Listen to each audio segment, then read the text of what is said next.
It started with shortness of breath. I thought it was anxiety, stress, work overload, maybe hormones. I'm Rachel. I'm 34. I've worked in emergency departments for 9 years. I've seen real emergencies, and I didn't think I was one until I collapsed in the hallway at work. Next thing I knew, I was in a hospital bed, an IV in my arm, a monitor beeping quietly beside me. I wasn't scared. At first, because I knew he would come. Aaron and I have been married 7 years. We've had fights, some loud, some cold, but we've always had one thing: presence. No matter what, we showed up for each other. So I waited for him. I waited through the blood tests, the x-rays, the questions. I waited through nurses adjusting my IV and trying not to look concerned.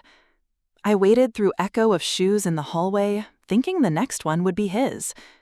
But it wasn't. By evening, I called him. He answered, voice low. I said, "Hey, they admitted me. Are you coming?" He said, "Yeah, I'm just stuck in traffic. Be there soon." I smiled, weakly, said, "Okay." Then I waited another 2 hours. He never came. I stopped smiling. I stared at my hands, at the bruises blooming where they took blood, at the untouched dinner tray they brought me. I checked my phone. No new texts, no updates. He wasn't even reading mine anymore. I thought, maybe he's asleep. Maybe something came up. Maybe... No, stop. Don't make excuses for a man who said he'd be here. Day 2, no Aaron. My mom called. She offered to drive in. I told her no. I didn't want to worry her more. She's 68. I just wanted one person, my husband. But he didn't come.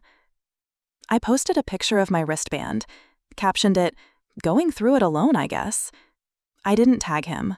I wasn't trying to humiliate him. I was trying to be heard. Because texts weren't working, calls weren't answered, and my heart was splitting. On day 3, a bouquet arrived. White lilies. I hate lilies. And a chai latte, my favorite. It was cold by the time it got to me. The note said, "Sorry, been overwhelmed. Love you." I stared at it so long, I got a headache.